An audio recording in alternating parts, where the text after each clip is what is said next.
Presidente López Obrador, a veces conocido como AMLO, muchas gracias por hablar con Bloomberg.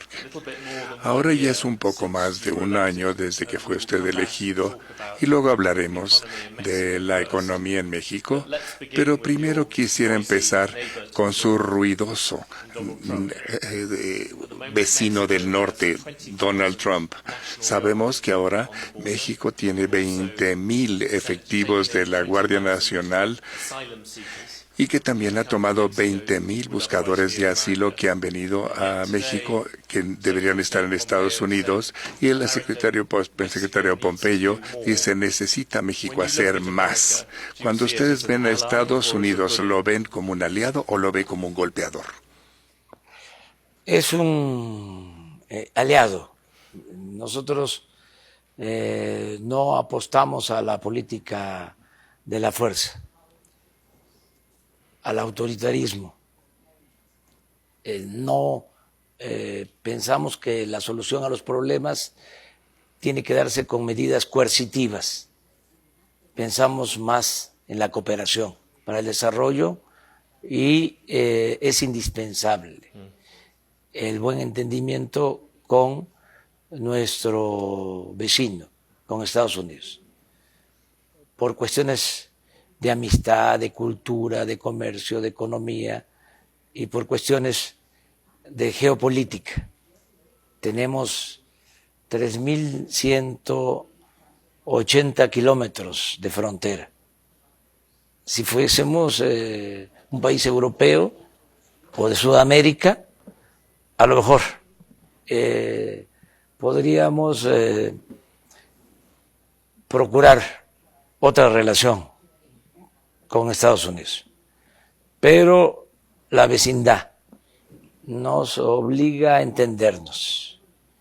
Y para eso lo mejor es la política, que se inventó para evitar la confrontación.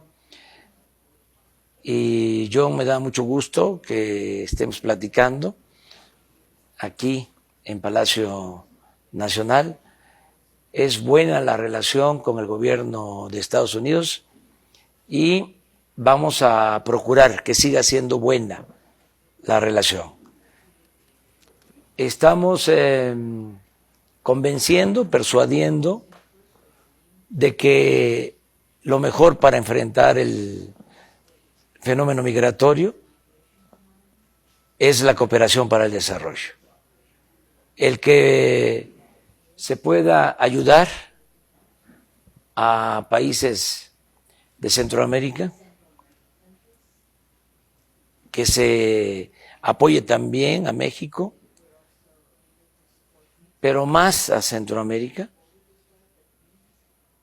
para que se impulsen actividades productivas, haya empleo.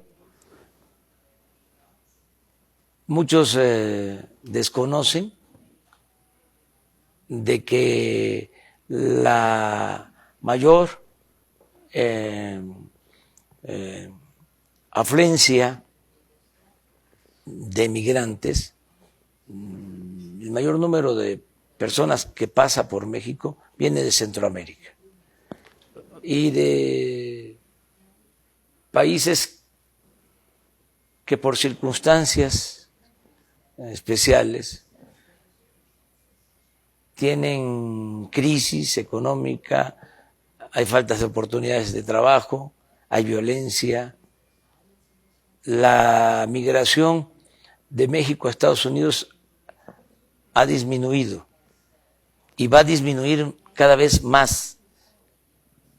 Lo que hemos estado viendo en los últimos tiempos es un crecimiento de la migración centroamericana. Entonces, ¿qué es lo que estamos recomendando? Desarrollo en Centroamérica. Perdón, me quisiera interrumpirlo y hacerle una pregunta. El viernes, como usted sabe, Guatemala aceptó el ser tercer país seguro para manejar este tipo de migración de los que usted hablaba. Entonces, gente de países como Honduras o El Salvador, cuando buscan asilo, tienen que buscarlo primero en Guatemala en lugar de ir directamente a Estados Unidos. ¿Usted permitiría que México hiciera lo mismo? Nosotros no. hemos aceptado esa propuesta del llamado tercer país seguro. Nosotros no podríamos comprometernos a eso. Nosotros estamos aplicando un programa de disminución de el número de migrantes con cuidado a los que ingresan, teniendo más vigilancia de conformidad con nuestra legislación, cuidando los derechos humanos de los migrantes. No es lo mismo tener un refugio de migrantes en el sur que en el norte. En el sur de México hay menos violación de derechos humanos. En el norte actúan más bandas de la delincuencia y se han dado casos de asesinatos de migrantes y no queremos eso. Por eso estamos teniendo más cuidado en el sur del país y sí está movilizada la Guardia Nacional porque era una necesidad. Ya teníamos ese plan desde antes de la amenaza de aranceles. Nosotros estamos ahora atendiendo el problema de la inseguridad y de la violencia a partir de la creación de esta Guardia Nacional, porque antes la Constitución impedía que el Ejército y la Marina participaran en labores de seguridad pública. Se logró una reforma constitucional casi aprobada por unanimidad, todos los partidos. Y ahora contamos con el Ejército, con la Marina, para atender la demanda de que haya paz en el país, que haya seguridad pública, y esto incluye también lo migratorio. La Guardia Nacional puede constitucionalmente ayudarnos en el control de los flujos migratorios, con derechos humanos, y los resultados han sido buenos, aunque, insisto, lo mejor es atender las causas. La gente no emigra por gusto, lo hace por necesidad. Yo tengo un sueño que quiero convertir en realidad. Va a llegar el día, durante mi gobierno, que no van a ir mexicanos a trabajar a Estados Unidos, porque el mexicano va a tener trabajo y va a ser feliz donde nació. Entonces, voy a regresar después al punto de vista de la economía mexicana, pero en este momento, si no le importa, ahorita tienen a Pompeo en Estados Unidos diciendo que no hacen lo suficiente y viene una elección para ellos. Me interesaba hacer un comentario. Cuando en 2017 Bloomberg lo entrevistó, acusó usted a Donald Trump diciendo que hacía una campaña de odio contra los inmigrantes mexicanos, que no los quería en Estados Unidos. ¿Cree usted que todavía sea cierto esto? Yo creo que, como se dice coloquialmente, le ha bajado. Cuando yo fui a Estados Unidos, el discurso era otro. Era más antimexicano. Ahora el presidente Trump se ha moderado. En cuanto... Sí, es notorio y se lo agradecemos.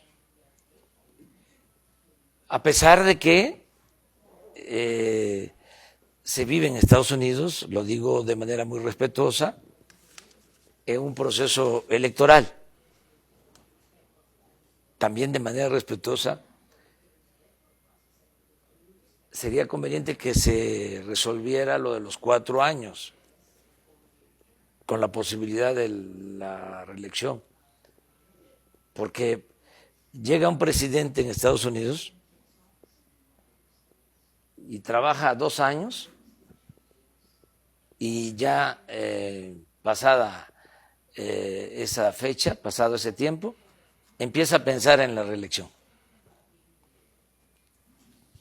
Y ya empieza lo electoral, empieza la campaña.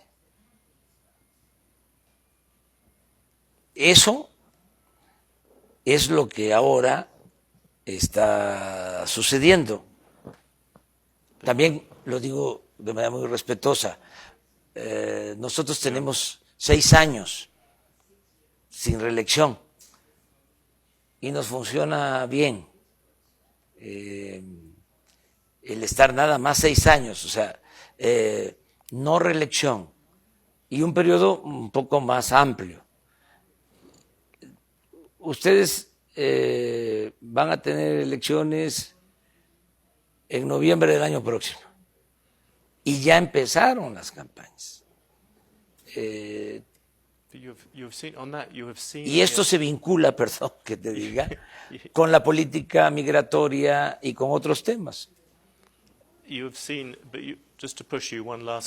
Quisiera empujarlo un poquito más. Usted ha visto las campañas en donde la gente grita, regrésenlos, y Trump es el que hace estas campañas. Me pregunto qué hubiera hecho Lázaro Cárdenas, Benito Juárez o Abraham Lincoln, que eran hombres de principios, que realmente representaban sus creencias. ¿Usted cree que Donald Trump piensa así?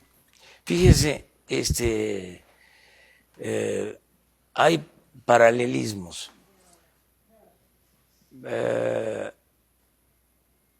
Cuando Abraham Lincoln era presidente en Estados Unidos, en México estaba gobernando Benito Juárez, el mejor presidente que ha habido en la historia de nuestro país. Y hubo buena relación. El presidente Juárez se entendió con el presidente Lincoln. Le escribió, lamentó mucho su fallecimiento. Y el presidente Lincoln era republicano. Yes, a very different Republican. Sí, sí, pero republicano. El presidente Roosevelt se entendió muy bien con el presidente Cárdenas. El presidente Roosevelt, sí, demócrata. El presidente Cárdenas, extraordinario. El presidente Roosevelt, un titán de las libertades. Partidario de la buena vecindad. A pesar de que por las circunstancias el presidente Cárdenas tuvo que nacionalizar el petróleo, hubo respeto de parte del presidente Franklin Delano Roosevelt. Ahora, guardadas las proporciones, aunque el presidente Trump sea republicano, y yo tengo una postura política progresista, de dimensión social, nacionalista,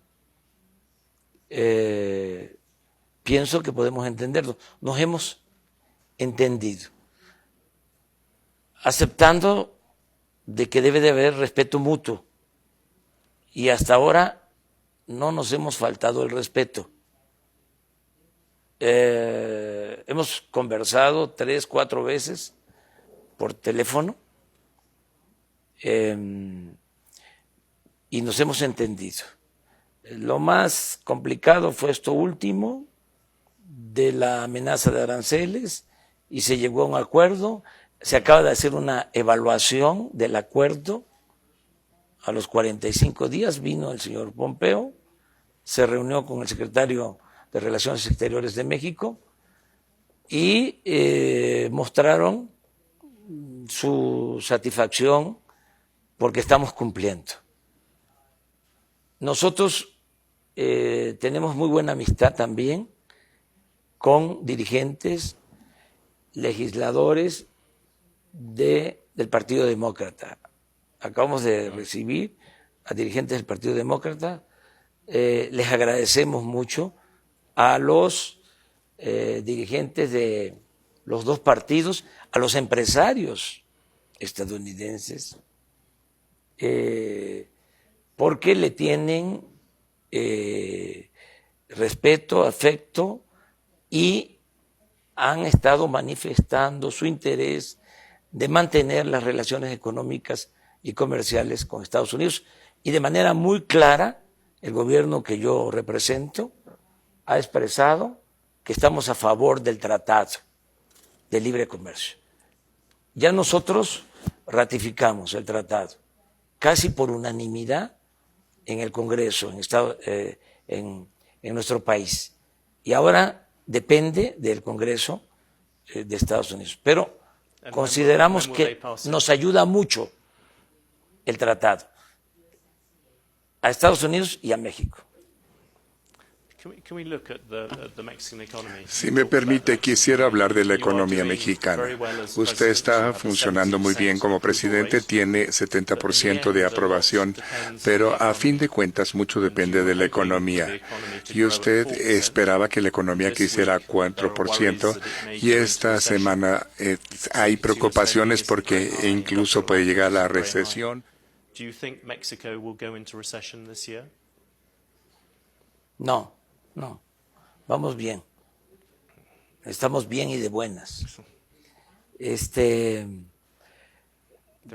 No está creciendo la economía como quisiéramos, pero tampoco hay riesgos de recesión. Y tenemos otros indicadores que demuestran que está bien la economía. Por ejemplo, el peso se ha fortalecido. Es la moneda que más se ha fortalecido en el mundo con relación al dólar. That is true. You can see it on Bloomberg. Sí, claro. En Bloomberg se ve todos los días el comportamiento de el peso y de todas las monedas del mundo. O sea, ustedes son una agencia de noticias especializada, seria. Yo consulto a Bloomberg. Me ocupo de asuntos políticos. No soy fanático de la economía. Creo que se exageró durante mucho tiempo cuando se elevó la economía a rango supremo y se subordinó todo lo demás. No creo en eso. Creo que es la política la que debe de coordinar los esfuerzos para el buen funcionamiento de la vida pública, la política, no la economía. Entonces, hay indicadores como inflación. O sea, es más baja la inflación ahora que el año pasado. Algo que es muy importante, los salarios. Este año el salario mínimo aumentó 16%. No había sucedido esto en 36 años. Y los que están inscritos en el Seguro Social están demostrando tener mejores salarios que en otros años. Este año el promedio del salario en el Seguro Social es, en términos nominales, de los más altos en 10 años. Entonces tenemos buenos indicadores, no recesión, nada que ver con lo que pasó en 1994-95. Ahí comenzó el gobierno de Zedillo con una caída de 6 puntos. Y Zedillo terminó bien su gobierno, incluso admirado por algunos como buen gobernante, como un presidente que manejó bien la economía y las finanzas. Entonces, vamos bien, vamos a procurar crecer al 4%. También preciso, hablé del 4% en promedio en el sexenio, no lograr el 4% en un año. Tiene que ser un proceso gradual. Para tener en promedio 4%, necesitamos crecer en el 24 al 6% para tener en promedio 4%. ¿Por qué 4%? Porque en el periodo que yo llamo neoliberal, y en el caso de México neoporfirista, porque esto ya se aplicó, no es nuevo, se aplicó durante 34 años en que gobernó Porfirio Díaz, cuando se hizo esta biblioteca y ese elevador. Ahora fueron 36 años de política neoliberal. Bueno, en los 36 años de la política neoliberal, crecimiento promedio 2. Nosotros decimos 4 en el sexenio.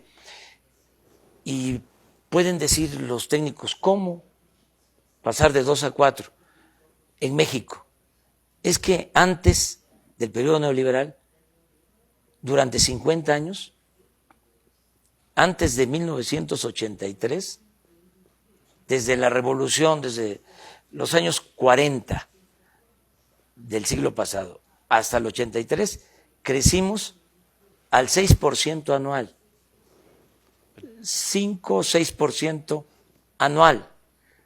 Hubo un tiempo de crecimiento del 6% sin devaluación, sin inflación. El milagro mexicano en economía. Eso es lo que queremos ahora. Puede tener un milagro mexicano con las tasas de interés a 8.25%. Yo sé que usted ha sido muy bueno en no interferir en Banxico, en el Banco Central, pero con unas tasas de 8.25% es mucho más alta que cualquier otro país. Es mucho más difícil. ¿Creen que las tasas de interés son un problema para crecer? Son demasiado altas. Sí, pero mire, soy respetuoso de la autonomía del Banco de México. Me gustaría que el Banco de México, pero una cosa es lo deseable y otra cosa es lo posible. Me gustaría que el Banco de México no solo se ocupara del control de la inflación, que pensara también en el crecimiento, el equilibrio. Estamos hablando de que en el Banco de México están cuidando más inflación, que no está mal,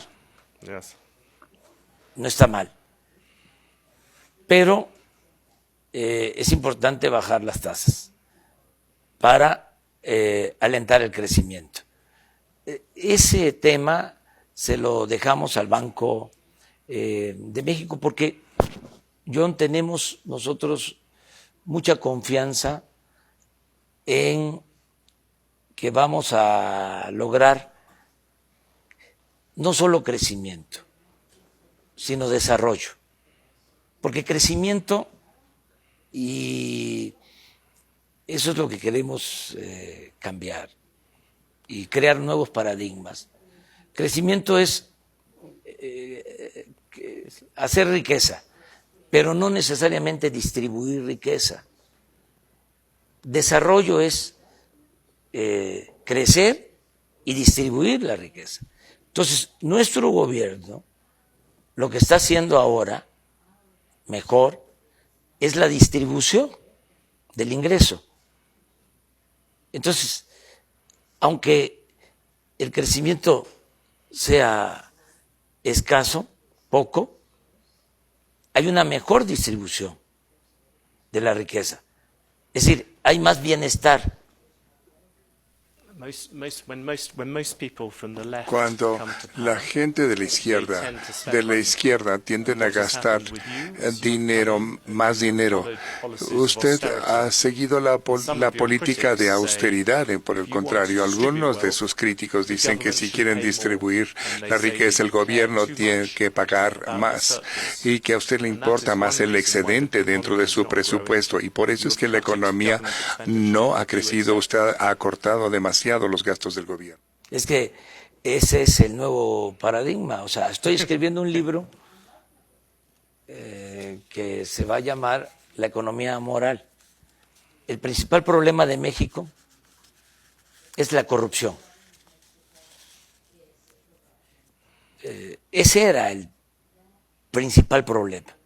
Porque ahora puedo decir, hoy te puedo decir que ya no hay corrupción tolerada de arriba hacia abajo, porque la corrupción no es parte de nuestra cultura, como se llegó a decir.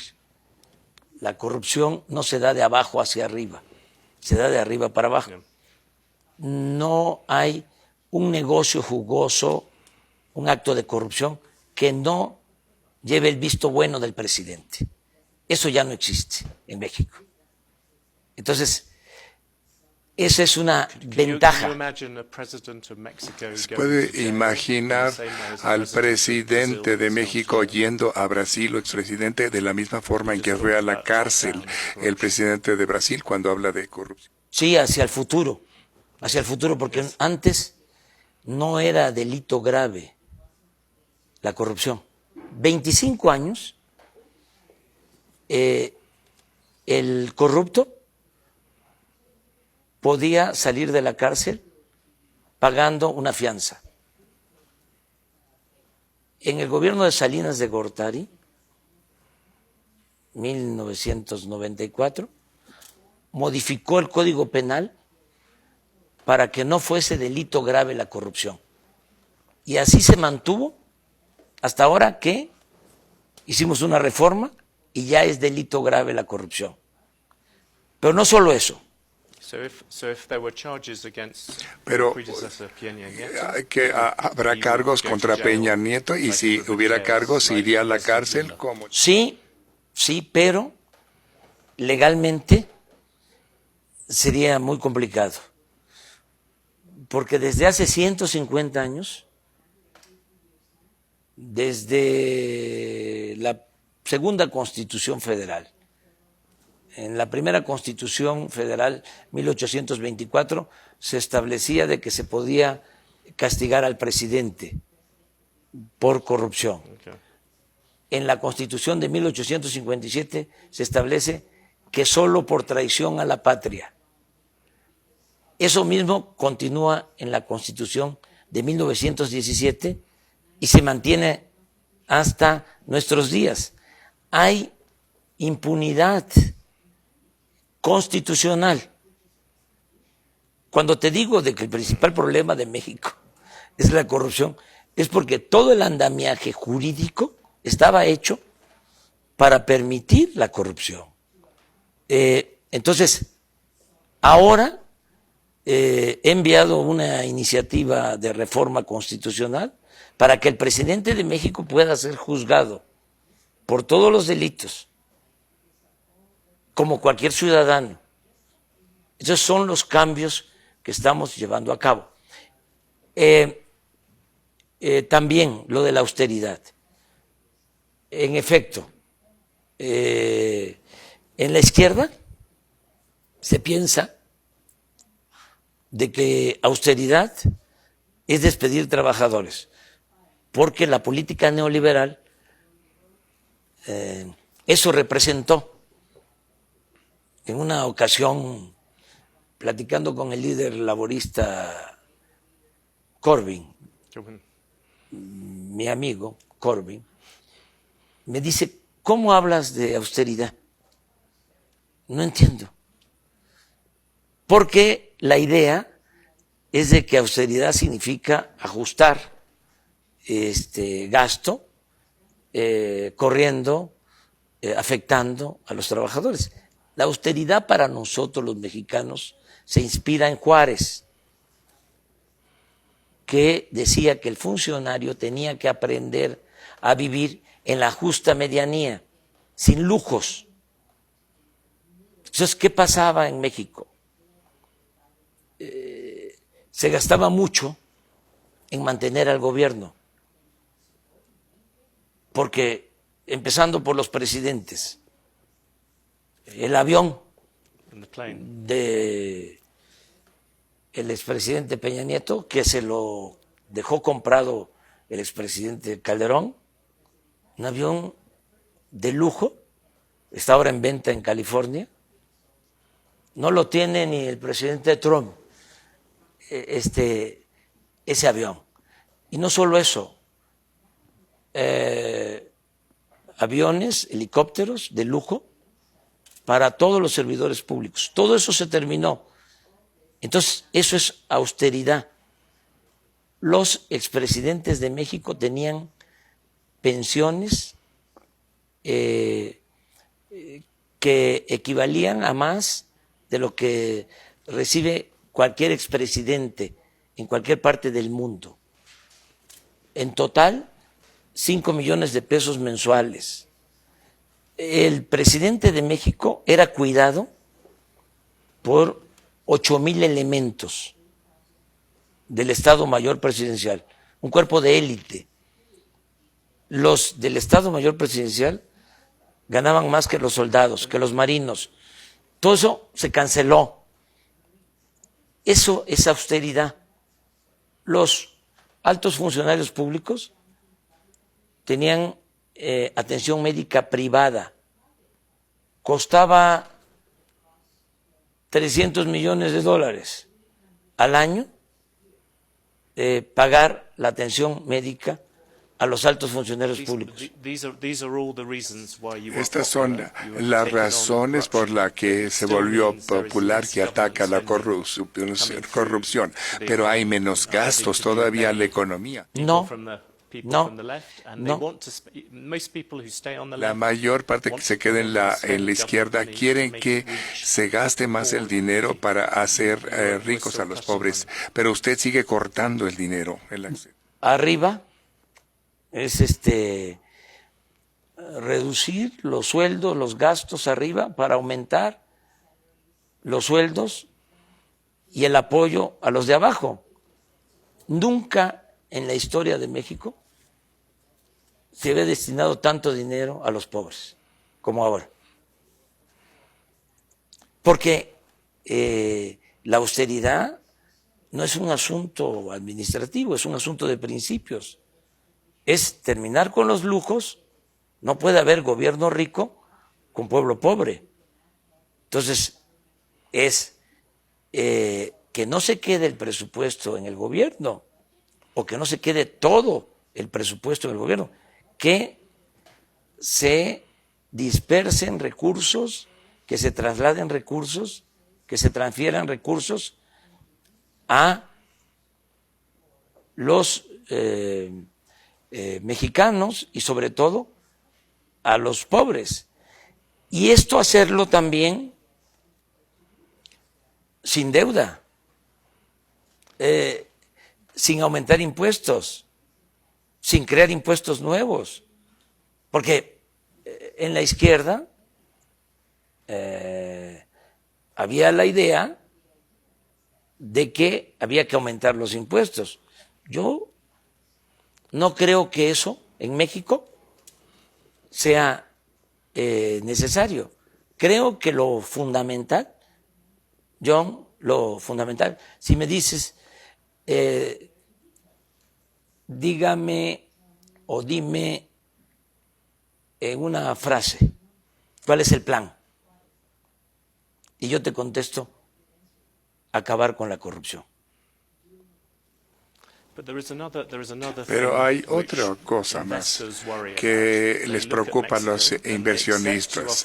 Ven, en México entienden y aceptan que está combatiendo la corrupción, que están manteniendo el peso fuerte, pero les preocupa acerca de las intervenciones que ha hecho usted, que son más de la izquierda. Para empezar, detuvo el crecimiento del aeropuerto, canceló también las subastas petroleras, otras conductos también de petroleros. ¿Qué les va a decir usted a los inversionistas extranjeros que ven esto? ¿Lo pueden confiar con usted en que no vaya a intervenir en la economía? Que no vamos a intervenir, que los contratos se están respetando, que no se va a cometer ningún abuso, que se respeta y se necesita la inversión extranjera, que el caso del aeropuerto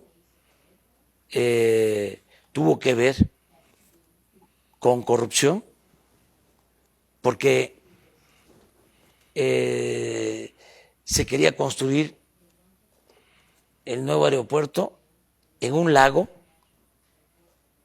es la parte de la ciudad del Valle de México que más se hunde. Se puede hacer un aeropuerto en el océano, nada más que cuesta mucho hacerlo. Entonces, era una obra de mala calidad, sí, con riesgos de hundimiento, con sobreprecios, costosísimos, o mejor dicho, un proyecto muy costoso, oneroso, para hacer 2 pistas en el nuevo aeropuerto. Iban a cerrar 2 aeropuertos, el actual aeropuerto y el aeropuerto militar de Santa Lucía. O sea, se iban a construir 2 pistas y íbamos a perder 3 pistas. Y lo que había en el fondo es de que el actual aeropuerto, que son 600 hectáreas, se iba a urbanizar y iban a hacer negocios jugosos al amparo del poder público. Entonces dijimos no. Pero eso no significa detener el progreso. Primero, hubo arreglo con todos. No vamos a quedar a deber ni un peso a los inversionistas. Sean accionistas, los que compraron bonos, las empresas contratistas, a todas se les liquida, primero. Segundo, se va a construir el nuevo aeropuerto en la base militar de Santa Lucía. ¿Sabes cuánto nos vamos a ahorrar por esta decisión? 100,000 millones de pesos. Eso por lo que corresponde al aeropuerto. Pero mencionabas otro asunto. También los contratos, las subastas de perforación de pozos.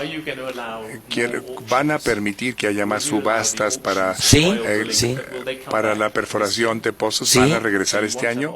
Sí, es posible, nada más que tienen que haber rendimientos.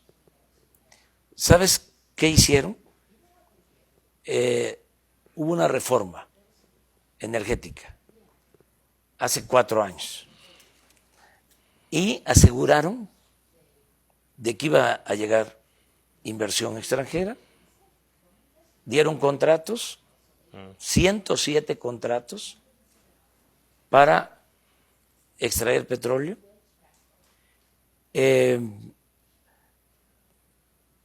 tenían proyectado, hablaron y dejaron escrito en los considerandos de las leyes de la reforma energética que para ahora íbamos a estar produciendo 3 millones de barriles diarios de petróleo. ¿Sabes cuánto se está produciendo después de que entregaron los contratos? 1.680.000 barriles diarios. De 3 que ofrecieron que íbamos a tener. Entregaron los contratos. ¿Cuántos barriles de petróleo se han extraído con los contratos hasta hoy? 10.000 barriles. Entonces, ¿qué les digo a los empresarios que tienen los contratos? Se van a respetar, no se cancelan, pero no podemos convocar a nuevas rondas, a entregar nuevos contratos si no hay resultados. Esto no es un asunto político, ideológico, es de juicio práctico. Si producen, sí, y cumplen, entonces vemos si continuamos entregando contratos. Si no hay producción, ¿cómo les entregamos contratos? ¿Solo para la especulación financiera? ¿Solo para que digan, obtuve de México un contrato y puedo en la bolsa de valores especular financieramente? Entonces, son de las explicaciones que estamos dando.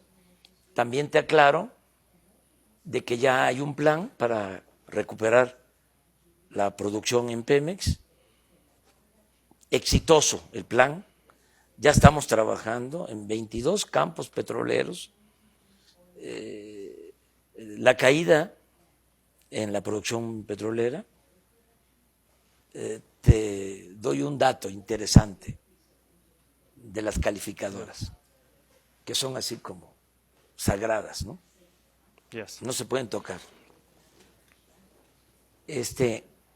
Cuando se estaba cayendo la producción en el gobierno anterior y estaba aumentando la deuda de Pemex, le aumentaron la calificación a Pemex. Las calificadoras. Ahora que estamos estabilizando la caída, ya lo logramos y estamos trabajando en estos 22 campos petroleros. Las calificadoras, no sé por qué razón, no están tratándonos bien. Pero nosotros estamos seguros de que ya para finales de este año vamos a empezar a producir más petróleo y vamos a recuperar y a rescatar la industria petrolera. Quisiera hacerle una pregunta sobre Pemex. Arturo Herrera, su secretario de Hacienda, dice que la gente, o entendemos nosotros, que él quiere utilizar parte del dinero del Fondo de Estabilización Petrolera. Quiere usar parte de ese dinero para comprar los bonos de Pemex, que sería una forma de ayudar a la hoja de balanza de Pemex. ¿Apoya usted esto o sería otra cosa que podía añadir? No quiero yo crear ningún motivo de inestabilidad. Si nosotros utilizamos ese fondo, se puede pensar de que hay crisis y nos puede afectar la estabilidad económica y financiera. En este sentido, quiero actuar de manera conservadora. No hay necesidad de utilizar ese fondo. Hay remanentes que tiene el gobierno para, en su caso, fortalecer las finanzas de Pemex. Y ya lo estamos haciendo. Pero no queremos cambios bruscos, porque entonces sí, se generaría desconfianza, habría nerviosismo. Ahora han tratado de crear un ambiente de incertidumbre, pero no lo han logrado. México sigue siendo un país muy atractivo para la inversión. Hay Estado de Derecho, que no había. Anteriormente era Estado de chueco, ahora es Estado de Derecho. Se respetan las leyes, no hay autoritarismo, el poder ejecutivo no es el poder de los poderes como era antes. Tú sabes, John, que el que mandaba en todo en México era el presidente, ahora no. A pesar de que es un régimen presidencialista, somos respetuosos de la autonomía del poder legislativo y del poder judicial.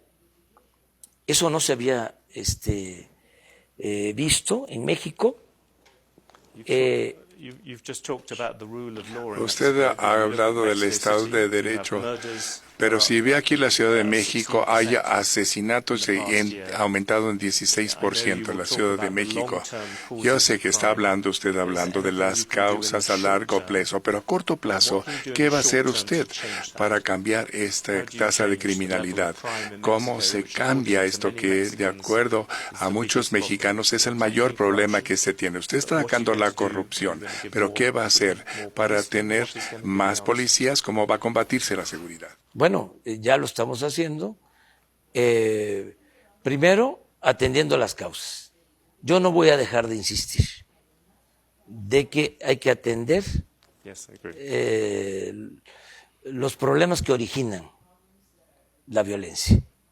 El hombre no es malo por naturaleza, son las circunstancias. Si no hay crecimiento, si no hay empleo, si no hay bienestar, si se abandona a los jóvenes, hay inseguridad y hay violencia, que es lo que pasó en México. Se desató la inseguridad y la violencia porque se abandonó el desarrollo. Entonces, ahora estamos atendiendo las causas. Pero no solo eso, te hablaba yo de la Guardia Nacional. No se podía tener más elementos para cuidar al pueblo porque estaba prohibido. Tienes la Secretaría de la Defensa Nacional, el Ejército, 230,000 elementos con disciplina, con profesionalismo, 65,000 marinos, igual, con disciplina, con profesionalismo, y no podían utilizarse para garantizar la seguridad de la gente. Estaban para la defensa nacional, para la seguridad del Estado, para la seguridad interior, pero no para la seguridad pública. Y en efecto, lo que más nos importa a nosotros es la seguridad pública. Entonces, se promovió este cambio constitucional y ahora elementos del Ejército, de la Marina, nos están ayudando para garantizar la seguridad pública. No teníamos elementos. El presidente contaba en realidad con 10,000 efectivos de la Policía Federal y te podían estar asaltando, robando, secuestrando enfrente de un cuartel militar y no podía el ejército participar. Entonces, esta reforma es muy importante, la creación de la Guardia Nacional va a significar más elementos, más presencia, más protección a los ciudadanos y un elemento importante. Todos los días atiendo el problema.